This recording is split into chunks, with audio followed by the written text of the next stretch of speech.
stage Werner Herzog, Veronica, Shannon, and Ferres.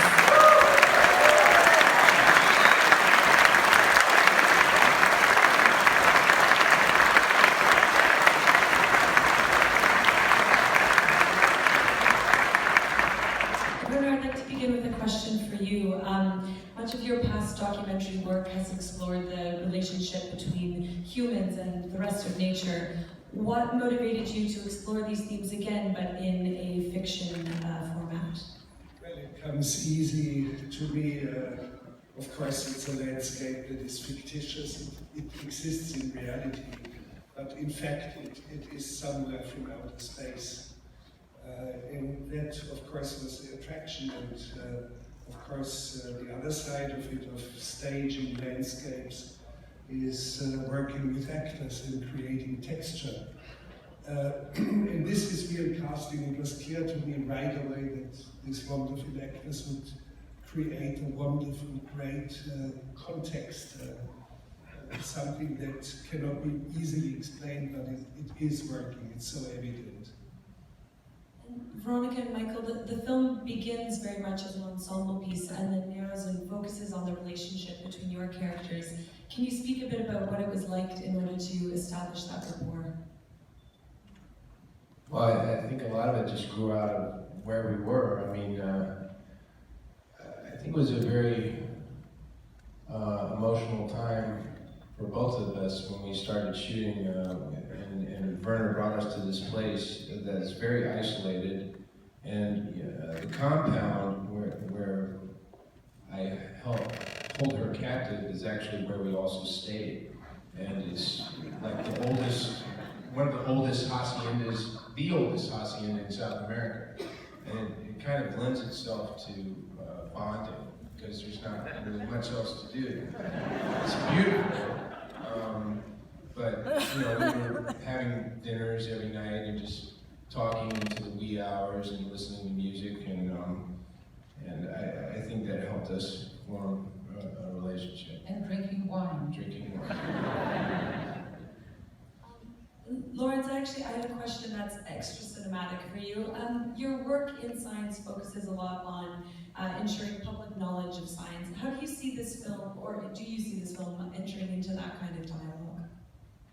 Well, I think to me, there's always been a relationship between science and culture. They both inspire us to think about the world in ways we haven't seen before. And if anyone makes you think about the world in ways you haven't seen before, it's Werner Herzog. So it was just, for me, it was a gig I couldn't resist. And it was, when Werner asked me to do it, he had some confidence in me. I was a little worried because these people are real actors, and I didn't want to fuck it up for them. And so, but they were, I mean, they're both incredible actors, and they were very generous I would have been very upset if I'd been there, that I was there. And I think half the time Michael was, I'm not sure. Not really, it just scares the heck out of me most of the time. But it was a chance to participate in something that, like everything Werner does, is unique and special. So for me, it's one of the greatest honors of my life, frankly.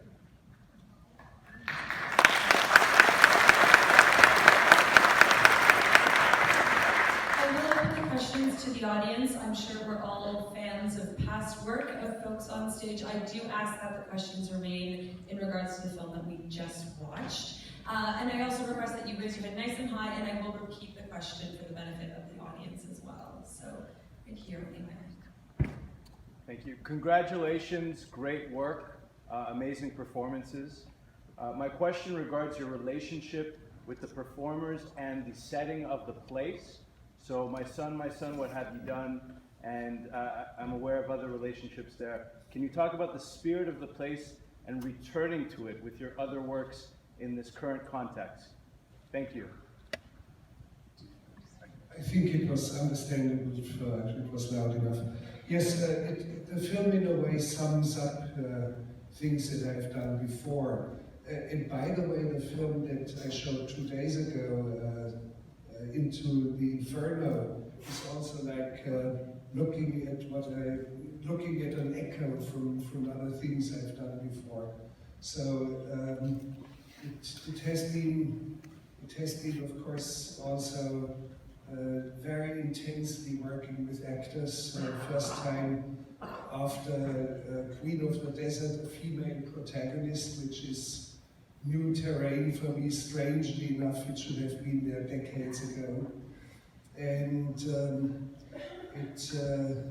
it has been a very intense time, partially intense because we had very, very limited amount of time for shooting, 16 days, which is normally not enough for a feature film. So we staged things very, very quickly and with great intensity, and I kept saying, bring life into it, we'll cover it.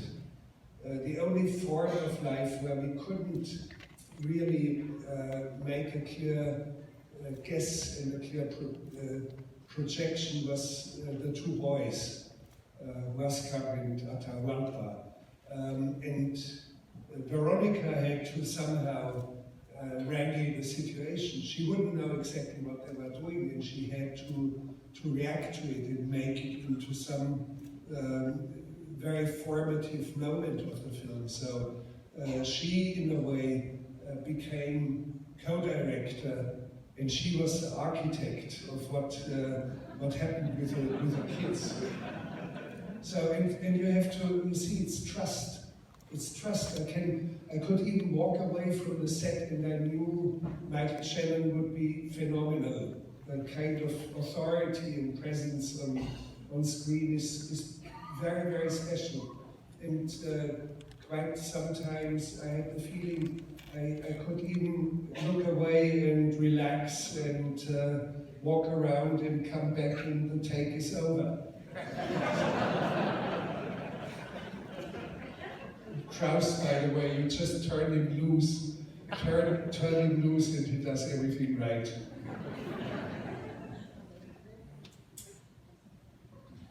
Right here in the very back. Can you speak up a little bit? Okay. I wanted to know if there were some rehearsals or if it was more in the moment because of the 16 days not long. So the question is in regards to how much was improvised or how much was working off the script, especially given the 16 days. Well, if there were rehearsals, if there was a rehearsal period.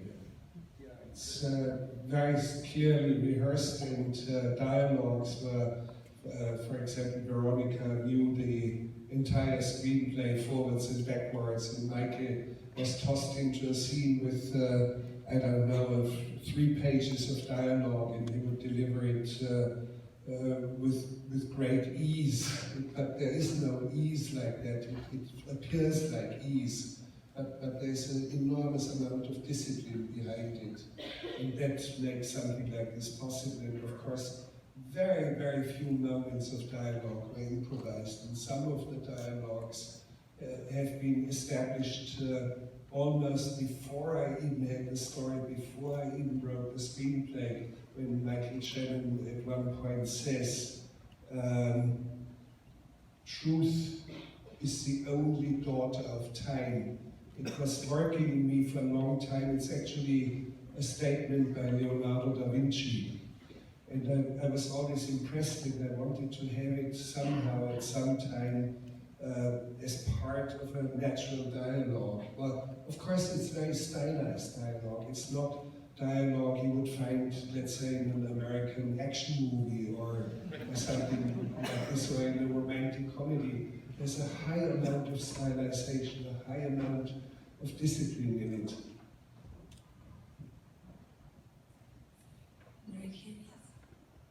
Where you were talking a little bit about echoes in your past works, and I'm wondering if you find it fair to compare the image of wheelchair with the champagne on top going off into oblivion to a mad penguin going off into the mountains. I can repeat that. The question is in regards to the imagery of the wheelchair with the champagne going off into oblivion and comparing that to the penguin imagery. No, it has no echo in anything. it just goes out there. The entire universe out there is silent in awe.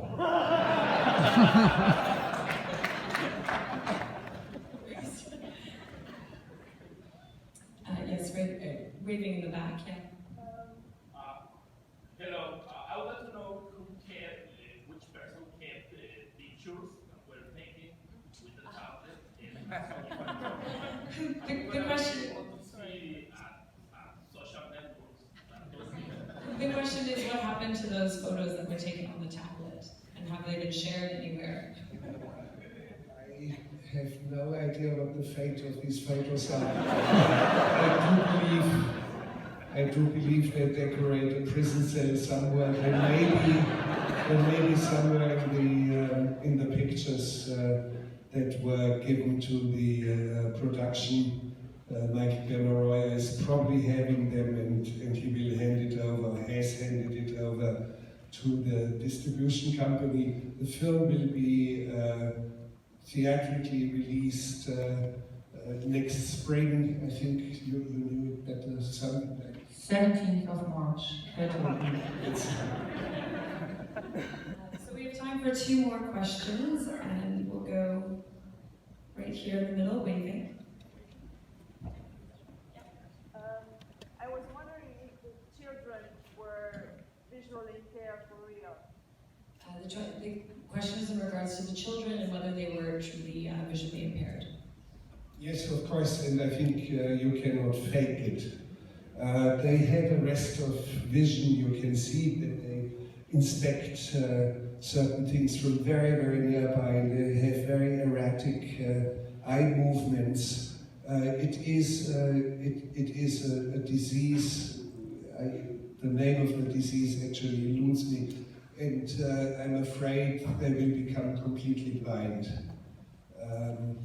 Hopefully not. They're doing very well. They're very charming and very well integrated in a beautiful, wonderful family, and also in their group, in their environment.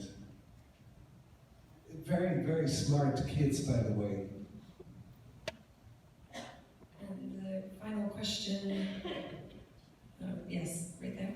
I thought the cloister was really beautiful, and I wondered how you discovered the cloister and whether that's a real place. The question is in regards to the location of the cloister. Yeah, Santissima Trinità in Rome. It has haunted me for a long, long time, and I have always questioned myself about perception.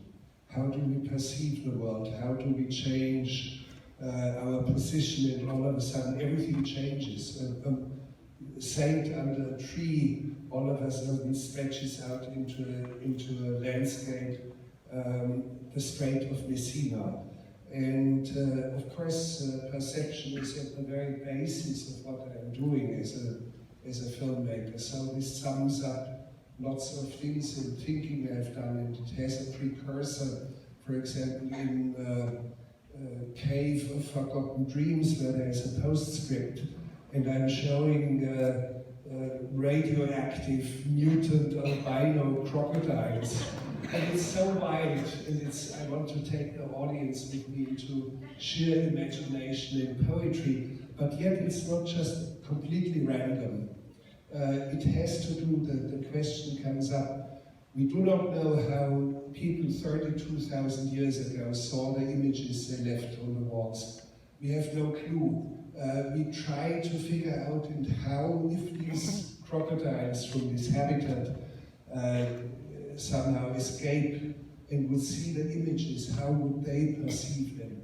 So it has a connection, but otherwise it's completely going wild, and I'd like to take you around with my arms around your shoulders and take you into sheer poetry and into sheer imagination. The producer at that time said, you cannot do a thing like this in a documentary. I said, yes, I can. I will do it. And he said, one day they are going to take you out in a straitjacket. It hasn't happened yet, and it will not happen, I guess.